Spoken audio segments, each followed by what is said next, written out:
Hello बच्चों, स्वागत है आप सभी का आज के नए क्लास में। बच्चों, आप सभी को बता दें कि आज से हम स्टार्ट किए हुए क्लास 8 के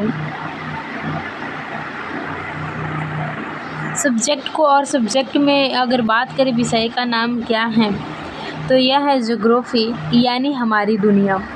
हमारी दुनिया का जो भी क्वेश्चंस आपको बुक में दिया होगा उस क्वेश्चंस को हम सॉल्व करने वाले हैं। बिल्कुल समझा कर इस क्वेश्चंस को सॉल्व करेंगे ताकि आप सभी को कोई प्रॉब्लम ना हो, और इसका आंसर भी क्लास में लगा देंगे ताकि आप इसको आसानी से लिख सकें और इसको आप याद कर सकें और समझ सकें।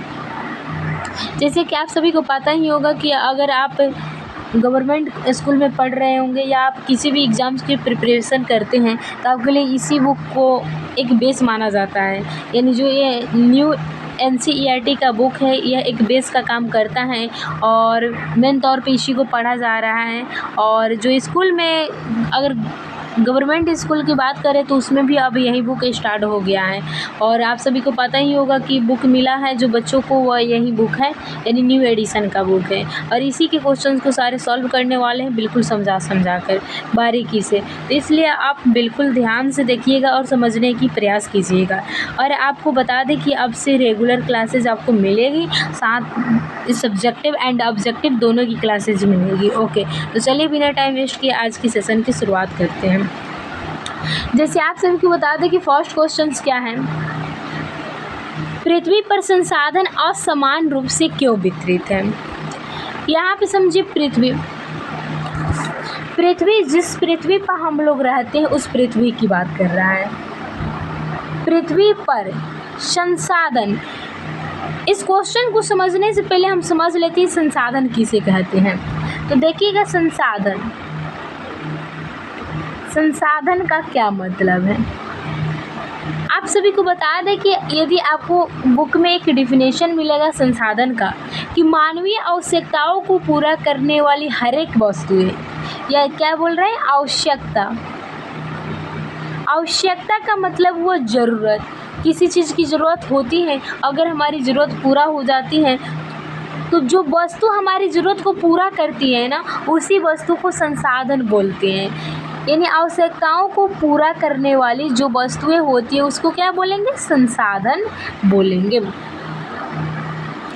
तो आप जैसे देखिए, जल, पीने के लिए हमें जल की आवश्यकता होती है ना, यानी हमारी प्यास को कौन बुझाता है, जल बुझाता है। यानी हमारी आवश्यकता को कौन मिटा दिया, जल मिटा दिया। इसलिए जल क्या है, एक संसाधन है।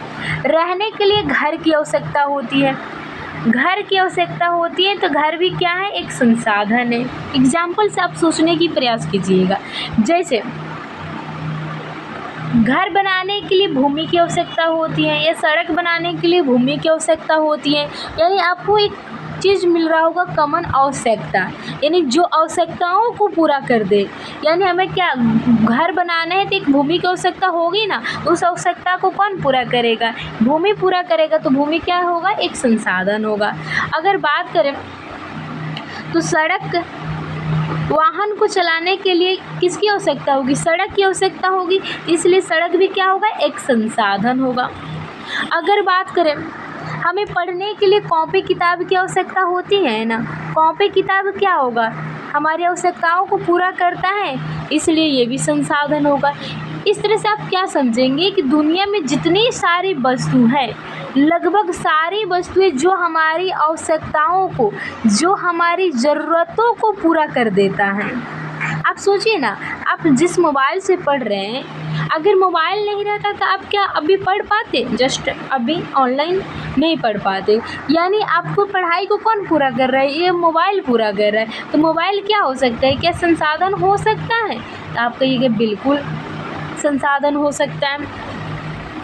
आप जहाँ बैठे हैं, जिस चेयर पर बैठे हैं, यानी जिस कुर्सी पर बैठे हैं, वह कुर्सी आपकी आवश्यकता को पूरा कर रहा है कि नहीं, आपके बैठने की आवश्यकता को पूरा कर रहा है, इसलिए कुर्सी भी क्या होगा, एक संसाधन होगा।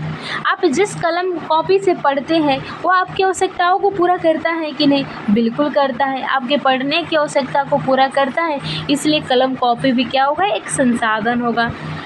आपको खाना खाने के लिए जिसकी आवश्यकता होती है, उस वस्तु या उस फल कि हमारी आवश्यकताओं को पूरा कर देता है, इसलिए सारे फल, सारे सब्जियाँ, जितने खाद्य पदार्थ होते हैं वो सारा भी क्या होगी, एक संसाधन होगी। यहाँ तक कि मानव, यानी मानव का मतलब हम लोग। आप सोचिए, क्या हम लोगों की आवश्यकता है इस जीवन में? बिल्कुल आवश्यकता है। अगर मनुष्य नहीं होगा तो ये जीवन आगे नहीं बढ़ पाएगा। यानी मानव ही बहुत सारी चीज़ों का क्या करता है, आविष्कार करता है ना अपनी तकनीकी के आधार पर। क्या मोबाइल कौन बनाया? क्या ईश्वर मोबाइल बना के दिए? बिल्कुल नहीं, मोबाइल तो मानव ने बनाया है। इसलिए मानव यानी हम लोग क्या है, एक संसाधन है। उम्मीद करते हैं आप समझ गए होंगे कि संसाधन का मतलब क्या होता है। संसाधन का मतलब है वे सारी वस्तुएं जो हमारी क्या करें, आवश्यकताओं को पूरा कर दे। वो सारी वस्तुएं क्या कहलाती हैं, संसाधन कहलाती हैं। देखिए, तो हम लोग इस पे थे संसाधन पे। तो संसाधन किसे कहते हैं, समझ में आ गया होगा। जो हमारी आवश्यकताओं को पूरा कर दे वो सभी वस्तु क्या कहलाती है, संसाधन कहलाती है। लेकिन अब समझने की कोशिश करेंगे संसाधन कितने प्रकार के होते हैं। संसाधन के प्रकार यानी टाइप्स। आप सोचिए थोड़ा सा अपने पास की वस्तुएं के बारे में। जैसे आप सोचिए जल, जल को कौन बनाया है? जल को क्या मनुष्य बनाया है या प्रकृति ने दिया है, यानी ईश्वर ने दिया है? तो आपका आंसर होगा कि जल को तो मानव तो बनाया नहीं है, यानी कौन बनाया है, ईश्वर के द्वारा दिया हुआ देन या प्रकृति के द्वारा दिया हुआ देन है। भूमि, भूमि का मतलब हुआ जो जमीन पे हम लोग रहते हैं, वो भूमि कौन बनाया है, क्या मनुष्य बनाया है या प्रकृति द्वारा दिया गया है? तो आपका आंसर होगा कि प्रकृति द्वारा दिया गया है। अगर बात करें स्कूल, स्कूल कौन बनाता है? स्कूल तो क्या प्रकृति बनाता है? तो आपका आंसर होगा बिल्कुल नहीं, स्कूल तो हम लोग बनाते हैं, यानी मानव बनाता है। फिर बात करते हैं कलम कॉपी। मान लीजिए कॉपी की ही बात करते हैं, कॉपी कौन बनाता है? क्या प्रकृति बनाता है, यानी ईश्वर बनाते हैं? तो बिल्कुल नहीं, कलम कॉपी तो कोई फैक्ट्री में बनता है या कोई मानव बनाता है, इसलिए तो ये तो हम लोग बनाते हैं। यानी दो तरह की चीज़ें हमें देखने को मिल रहा है, एक तो प्रकृति बना रहा है और दूसरा कौन बना रहा है, मानव बना रहा है खुद। इसलिए अगर देखें संसाधन कितने प्रकार के होते हैं, तो संसाधन दो प्रकार के हो गए। एक तो प्रकृति के द्वारा बनाया जाएगा और दूसरा क्या होगा, मानव के द्वारा बनाया जाएगा। जो संसाधन प्रकृति के द्वारा बनाई जाएगी उस संसाधन को प्राकृतिक संसाधन कहेंगे, क्योंकि यह प्रकृति के द्वारा बनाई गई है। किसके द्वारा बनाई गई है, प्रकृति के द्वारा। और जो संसाधन मानव के द्वारा बनाई जाएगी उसे मानव निर्मित संसाधन कहेंगे। जैसे आप एग्जाम्पल में आप खुद लिखवा सकते हैं। जैसे प्रकृति में क्या हो सकता है, जल हो सकता है, भूमि हो सकता है, वायु यानी हवा हो सकता है, बहुत सारी चीज़ें हो सकती है जो प्रकृति के द्वारा दी गई है। लेकिन मानव निर्मित संसाधन में क्या हो सकती है, जैसे कि घर हो सकती है, सड़क हो सकती है, स्कूल हो सकती है, कॉपी हो सकती है, किताब हो सकती है, जो फैन चलता है वो फैन हो सकता है, यानी बहुत सारी चीज़ मानव निर्मित में भी हो सकता है। अर्थात संसाधन दो तरह का हुआ, एक प्राकृतिक संसाधन, एक मानव निर्मित संसाधन। तो उम्मीद करते हैं ये भी समझ में आ गया होगा। अब आते हैं हम अपने क्वेश्चंस पे। क्वेश्चन में था पृथ्वी पर संसाधन असमान रूप से वितरित क्यों है। देखिए पृथ्वी पर जो संसाधन है हमारा, ये पृथ्वी हो गया, इस पे संसाधन का मतलब आप समझ गए होंगे। इस पे जो सारी वस्तु है, जैसे मान लीजिए जल ही है, जल क्या एक संसाधन है? तो अब आपका आंसर होगा बिल्कुल है, क्योंकि ये हमारी आवश्यकताओं को पूरा करती है। जल आपसे पूछे कौन सी संसाधन है, तो आपका आंसर क्या होना चाहिए, प्राकृतिक संसाधन है कि मानव निर्मित? तो आपका आंसर होगा कि ये तो प्रकृति के द्वारा बनाया जाता है, इसलिए क्या हो जाएगा, प्राकृतिक संसाधन हो जाएगा। ओके, लेकिन आपसे एक क्वेश्चन करें, क्या हमारे पृथ्वी पर जहाँ पे हम लोग रहते हैं हर एक जगह जल समान रूप से वितरित है? कहने का मतलब है, आप लोग कभी कभी सोचते हैं या सुने होंगे कि रेगिस्तानी इलाकों में जल की कमी होती है, यानी बहुत सारे इलाकों में क्या होती है, जल की कमी होती है, जबकि कहीं कहीं जल की बहुत सारी अधिकता होती है। आप सुने होंगे कि पृथ्वी पर कहीं बाढ़ ज़्यादा से ज़्यादा आ जाती है तो कहीं सुखाड़ पड़ जाता है। इसका कारण क्या है? इसका कारण तो एकमात्र आपको दिख ही रहा होगा कि कहीं जल ज़्यादा होगा, कहीं जल कम मात्रा में होगा। बट आप सोचिए, यहाँ पे जल ज़्यादा क्यों है, यहाँ पे जल कम क्यों है? क्वेश्चन यही कह रहा है आपका कि पृथ्वी पर संसाधन के रूप में हमने क्या ले लिया? जल को ले लिया। असमान रूप से क्यों वितरित होते हैं, यानी कहीं ज़्यादा कहीं कम क्यों वितरित होते हैं? असमान का मतलब यही ना हुआ कि समान रूप से नहीं वितरित हो, यानी कहीं ज़्यादा हो तो कहीं कम हो, वही बात हुआ। यानी यहाँ जल ज़्यादा है जबकि यहाँ जल कम है। आखिर ये क्यों है? बस यही आंसर देना है। देखिए इसका आंसर लगाएंगे जो वहाँ की, आप सोचिए कि वहाँ की भूमि, अगर भूमि ज़्यादा ऊंचाई पर हो तो वहाँ पानी थोड़ा कम ही मात्रा में होगी ना, तो वही इन ऊंचाई पर भी निर्भर करेगा। वहाँ की जलवायु अगर ख़राब हो, यानी वहाँ की पर्यावरण सही नहीं हो, तो वहाँ भी क्या हो सकते हैं? संसाधन की कमी हो सकती है, जबकि कहीं पे किसी संसाधन की अधिकता भी हो सकती है। अगर बात करें भूभाग, यानी वहाँ की ज़मीन अच्छी नहीं हो, तो उसके हिसाब से संसाधन कम ज़्यादा हो सकता है ना, बिल्कुल हो सकता है। यानी 2-3 चीज़ पर निर्भर करेगा।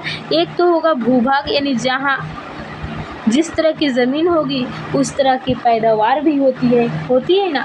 यानी मान लीजिए कहीं पे भूमि उपजाऊ है तो वहाँ पे इसका मतलब हुआ कि जल की ज़्यादा अधिकता होगी, वहाँ पे फसलें भी अच्छे से उत्पादित होगी। तो फसलें उत्पादित होगी यानी फसल भी तो संसाधन है ना, यानी संसाधन अधिक से अधिक होगी। यानी भूभाग पर भी निर्भर करेगा। कहीं भूभाग खराब होगा तो वहाँ संसाधन की कमी होगी, भूभाग अच्छी होगी तो वहाँ संसाधन पर्याप्त मात्रा में होगी। अगर बात करें जलवायु का मतलब हुआ वहाँ की पर्यावरण कैसी है। मान लीजिए कहीं पे बारिश सिर्फ हो रहा है, बारिश होते जा रहा है, तो वहाँ तो बाढ़ आना यह तय है ना। बाढ़ आएगा, फसलों को दहवा देगा, मनुष्य की क्षति करेगा, यानी संसाधन को बर्बाद कर देगा, तो वहाँ तो संसाधन की कमी हो जाएगी। जबकि कहीं दूसरे जगह मगर पर्यावरण यानी जलवायु बहुत अच्छी तरह से है, तो जब पर्यावरण यानी जलवायु अच्छा तरह से है तो वहाँ पैदावार भी ज़्यादा होगा, वहाँ की संसाधन सुरक्षित रहेगी। यानी कहीं ना कहीं संसाधन का वितरण जलवायु पर भी निर्भर किया। जलवायु के कारण भी कहीं संसाधन ज़्यादा हो सकता है तो कहीं संसाधन कम हो सकता है। बात करते हैं ऊंचाई। अगर कोई उच्च इलाका है वहाँ पे जल्दी बाढ़ आएगी क्या? नहीं आ पाएगी। यानी उच्च इलाके में जल्दी बाढ़ नहीं आएगी, जबकि नीच इलाके में ज़्यादातर बाढ़ आएगी, और बाढ़ आएगी तो बहुत सारे फसलों को दहवा देगी, नुकसान पहुँचाएगी, जान माल की क्षति होगी, यानी जिससे संसाधन क्या होगी? बर्बाद होगी। जबकि दूसरे इलाकों में क्या होगी? संसाधन की अधिकता होगी। यानी ऊँचाई पर भी निर्भर करेगी, संसाधन कम होगी कि ज़्यादा होगी। यानी 3 चीज़ हम लोग ने देखा, भूभाग, जलवायु और ऊंचाई, 3 ऐसे भौतिक कारक हैं जिस पे या जिसके कारण संसाधन कम ज़्यादा हो रहे हैं। तो इसका करेक्ट आंसर जो आपका क्वेश्चन है उसका करेक्ट आंसर क्या होगा? तो उसका करेक्ट आंसर यही होगा कि संसाधन, भूभाग, जलवायु और ऊंचाई ऐसे भौतिक कारकों के कारण ही असमान रूप से वितरित होते हैं। तो आपको इसका आंसर भी हम दिखा देते हैं। देखिए यहीं पे आंसर आपको दिखा रहे हैं। देखिए क्या लिखे हुए हैं, आप इसको पढ़ लीजिए। प्राकृतिक संसाधनों का वितरण भूभाग, जलवायु, ऊंचाई जैसे अनेक भौतिक कारकों पर निर्भर करता है। पृथ्वी पर इन कारकों में विभिन्नता होने के कारण संसाधन का वितरण असमान है। इन्हें उम्मीद करते समझ में आ गया होगा कि भूभाग, जलवायु और ऊंचाई में क्या होती, विभिन्नता होती है, यानी कहीं पे अच्छा होता है भूभाग, जलवायु, ऊंचाई, तो कहीं पे इसमें क्या होती है? खराबी होती है, जिसके कारण से संसाधन भी कहीं ज़्यादा होता है, कहीं कम होता है। यानी उस संसाधन में के वितरण में भी असमानता पाई जाती है। तो उम्मीद करते हैं आपको समझ में आ गया होगा। आप समझ रहे हैं आगे के क्वेश्चन के। अगले का क्वेश्चन क्या है? संसाधन संरक्षण क्या है? आप सोचिए, जिस संसाधन, मान लीजिए कि जल को ले लीजिए, किसके ले रहे हैं? जल को ले रहे हैं।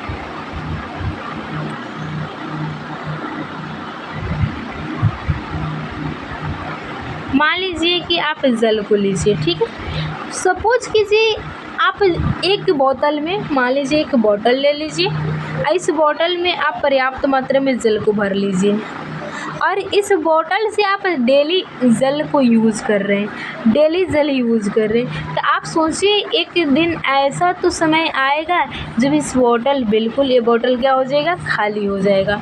उस दिन क्या पानी इसमें रह पाएगी, जल रह पाएगी? आप कहिएगा बिल्कुल नहीं। ठीक उसी प्रकार से हमारे पृथ्वी पर पर्याप्त मात्रा में जल तो है, लेकिन हम इसका हमेशा यूज़ करते रहे ना, तो एक दिन ऐसा भी समय आएगा जिस दिन इस पृथ्वी से जल समाप्त होने की चांसेस बढ़ जाएगी। जिस दिन सोचिए जल समाप्त हो जाएगा, उस दिन क्या हालत होगी यहाँ रह रहे लोगों का। इसलिए कहा जाता है कि अगर हम जल को सुरक्षित नहीं रखें तो आने वाली पीढ़ियों को बहुत बड़े खतरे का सामना करना पड़ सकता है। तो इसका एकमात्र परिणाम यह निकल रहा है कि हमें जल को, हमें संसाधन को सुरक्षित रखना ज़रूरी है। बट आप सोचिए इस संसाधन को, इस जल को हम सुरक्षित कैसे रख सकते हैं? आप कहिएगा बिल्कुल आसान तरीका है, कम यूज़ करेंगे, काम भर काम करेंगे, ज़्यादा जियान नहीं करेंगे। अपने भाषा में ही ना कहिएगा कि काम भर काम करेंगे, ज़्यादा इसको बर्बाद नहीं करेंगे।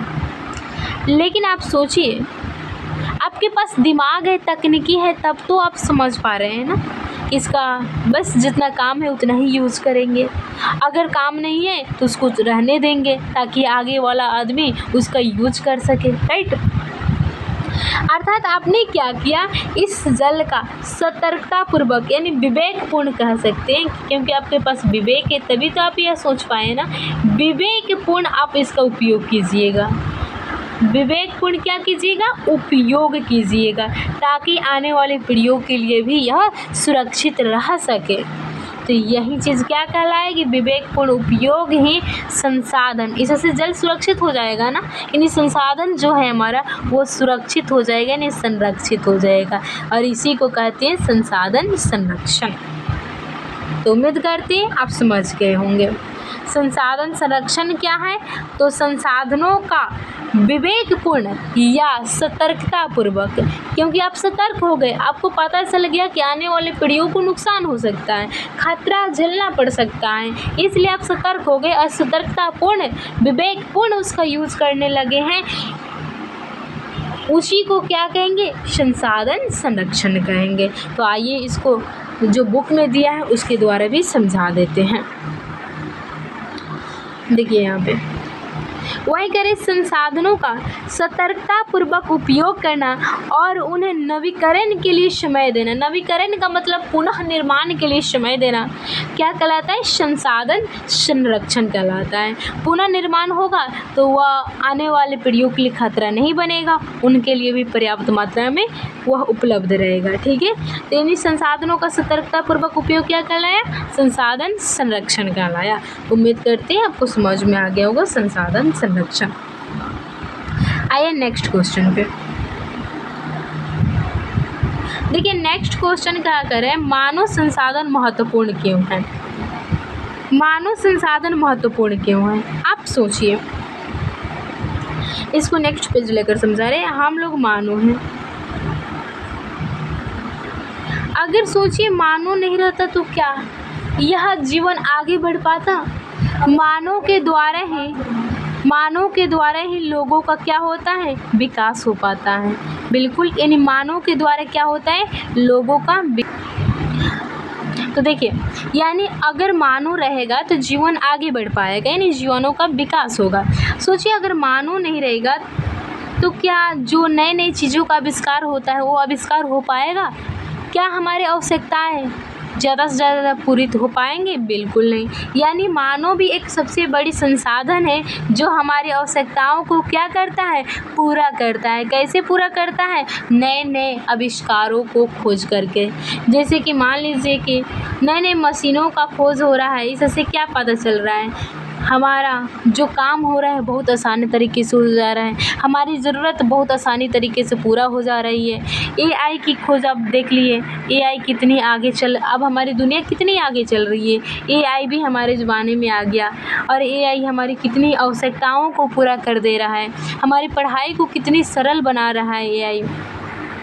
यानी ये किसके कारण सरल हो पाया है? बिल्कुल मानव के कारण। अगर मानव नहीं रहता तो क्या बहुत बड़े बड़े मशीनें बन पाती, क्या घर बन पाती, सड़कें बन पाती, एआई आ पाता? बिल्कुल नहीं। यानी इसका सबसे बड़ा महत्व किसका है? तो मानव का है। यही कारण है कि मानव की आवश्यकता है, मानव संसाधन की बहुत बड़ी उपलब्धि है इस जीवन को आगे बढ़ाने के लिए। तो आपका क्वेश्चन सेम यही था। देख लेते हैं फिर क्वेश्चंस को। क्या करें?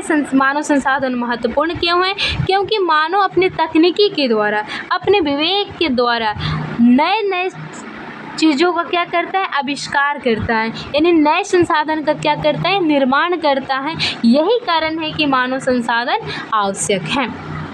अब इसके आंसर के द्वारा हम दिखा दे रहे हैं। यहाँ देखिए जो लिखा हुआ है, ध्यान से पढ़िए, सब समझ में आएगा। लोग और अधिक संसाधन बनाने के लिए, यानी और ज़्यादा संसाधन बनाने के लिए प्रकृति का सबसे अच्छा उपयोग तभी कर सकते हैं जब उनके पास ऐसा करने का ज्ञान कौशल तथा प्रौद्योगिकी उपलब्ध हो। जब तक हमारे पास ज्ञान नहीं रहेगा, प्रौद्योगिकी नहीं रहेगा, कौशल नहीं रहेगा, क्या हम नई नई चीज़ें का आविष्कार कर सकते हैं? बिल्कुल नहीं। यानी उसके लिए यह ज़रूरी है कि हमारे पास क्या हो? ज्ञान हो।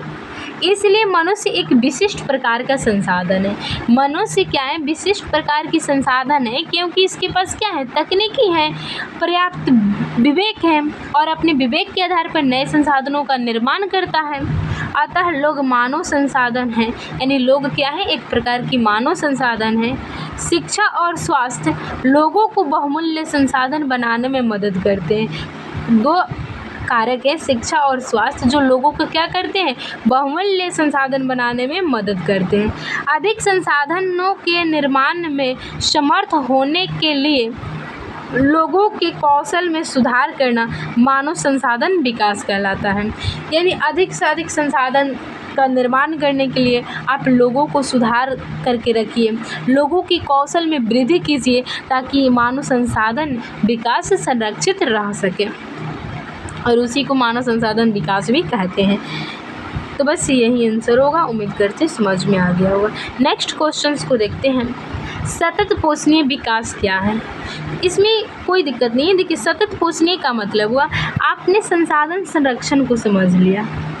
संरक्षण का मतलब क्या हुआ कि संसाधनों को भविष्य के लिए, आने वाली पीढ़ियों के लिए क्या करके रखना? बचा कर रखना। बचा कैसे पाएंगे? अपने विवेकपूर्ण सतर्कता पूर्वक उसका प्रयोग करके, राइट।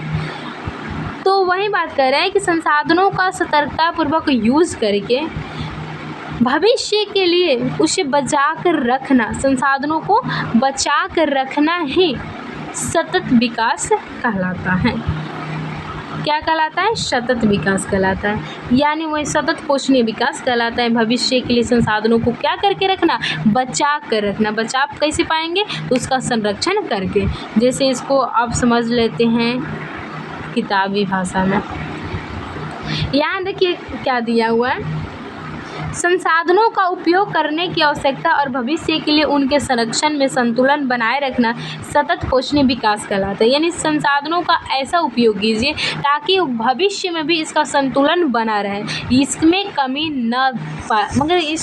न हो पाए, ताकि आने वाले पीढ़ी भी सुरक्षित इसका यूज कर सके। यही क्या कहलाता है?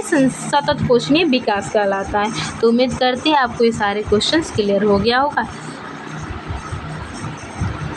यानी फर्स्ट नंबर क्वेश्चन, पृथ्वी पर संसाधन असमान रूप से वितरित क्यों है?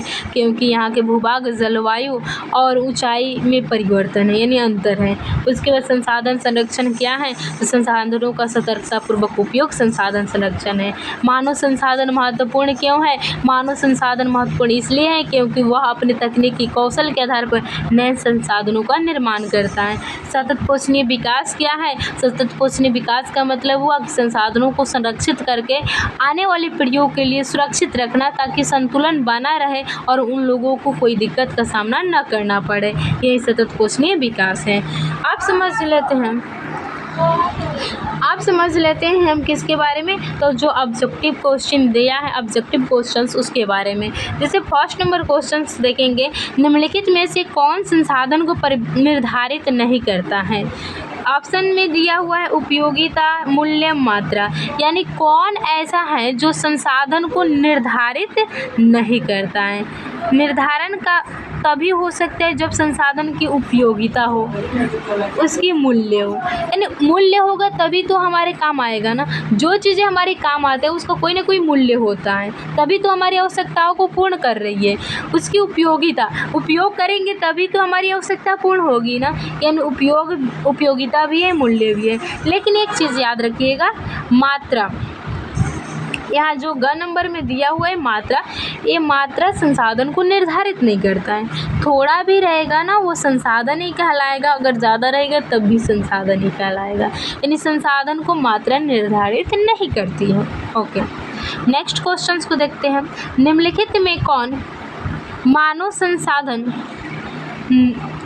निर्मित संसाधन है। आप खुद सोचिए और इसका जवाब खुद से दीजिए। देखिए आपको समझा रहे हैं, इसका करेक्ट आंसर ग है, ठीक है। इसको देखिए नेक्स्ट, कैंसर उपचार की औषधि, यानी कैंसर उपचार की जो दवाएं बनती है, यानी औषधि बनी है दवा, वो कौन बनाएगा, प्रकृति बनाएगा कि मानव बनाएगा। तो आप कहिएगा कि मानव बनाएगा, तो बिल्कुल, तो ये फर्स्ट नंबर मानव निर्मित संसाधन तो यही मिल गया, यानी कैंसर उपचार की औषधि। आगे भी देख लीजिए क्या और भी है। झरने का जल, झरने का जल कौन बनाएगा, क्या मानव बनाएगा कि प्रकृति। आप कहिएगा कि भाई ये तो प्रकृति बनाएगा, तो ये मानव निर्मित हो नहीं सकता। फिर देखिए उष्णकटिबंधीय वन, वन कौन बनाएगा, यानी पेड़ पौधे कौन निर्मित करेगा, मानव की प्रकृति। आप कहिएगा ये तो प्रकृति निर्मित करेगा, यानी ये भी आंसर नहीं होगा, ये भी आंसर नहीं होगा। आंसर कौन होगा, क नंबर, यानी कैंसर उपचार की औषधि। उम्मीद करते हैं समझ में आया होगा। नेक्स्ट देखिए, अगला क्वेश्चन क्या है, कथन को पूरा कीजिए। अनवीकरणीय संसाधन डॉट होते हैं, यानी अनवीकरणीय संसाधन क्या होते हैं। आप सोचिए, सीमित भंडार वाले, आपको बताएं ना संसाधन संरक्षण क्यों ज़रूरी है। अगर पृथ्वी पर जल का हमेशा हम यूज़ करते रहें तो एक दिन ऐसा समय आएगा कि पूरा जल खत्म हो जाएगा। इसका मतलब क्या है, संसाधन क्या है, सीमित है क्या असीमित है। आप कहिएगा भाई तो ये तो सीमित है, तभी तो समाप्त होगा। जो चीज़ असीमित रहता है वो समाप्त होता नहीं होता, इसलिए अनवीकरणीय संसाधन क्या है, सीमित है। ओके, इसका करेक्ट आंसर क्या होगा, सीमित भंडार वाला। मनुष्य द्वारा निर्मित होती है और नवीकरणीय संसाधन तो प्रकृति द्वारा भी निर्मित होती है। जैसे आप देख लीजिए पेट्रोलियम, क्या मानव बनाता है, बिल्कुल नहीं, यानी अनवीकरणीय संसाधन प्रकृति भी द्वारा बनता है और निर्जीव वस्तुओं से भी उत्पन्न होता है, वो तो जीवाश्मों के द्वारा बनता है ना नवीकरणीय संसाधन। यानी सबसे इसमें करेक्ट आंसर की बात करें कौन होगा, तो सीमित भंडार वाले होगा। इसका असीमित भंडार नहीं है बल्कि सीमित भंडार है, और एक बार खत्म हो जाने पर लाखों वर्ष लग जाते हैं अनवीकरणीय संसाधन को पुनः निर्माण के लिए। इस बात को भी याद रखिएगा। तो उम्मीद करते हैं आपको ये सारे क्वेश्चंस और इसका करेक्ट आंसर समझ में आ गया होगा, और इसके आगे क्वेश्चंस भी नहीं है, बस इतना ही क्वेश्चंस था और एक क्लियर भी हो गया होगा। इतने ही क्वेश्चंस हैं। तो ये चैप्टर 1 था क्लास 8 का, हमारी दुनिया है यानी ज्योग्राफी। तो अगर आपको कोई प्रॉब्लम हुआ होगा तो आप कमेंट में अवश्य हमसे पूछिए। जो चीज़ें समझ में नहीं आई होगी उसके बारे में हमसे कमेंट में पूछ सकते हैं। तो चलिए आज के लिए हम इतना ही रखते हैं क्लास को, फिर अगले क्लास में हम नए चैप्टर से स्टार्ट करेंगे। अगर आपको कोई हमें त्रुटि दिखा होगा, कोई कमी दिखा होगा तो कमेंट में अवश्य बताइएगा ताकि हम उसमें सुधार कर सकें। तो चलिए आज के लिए इतना ही।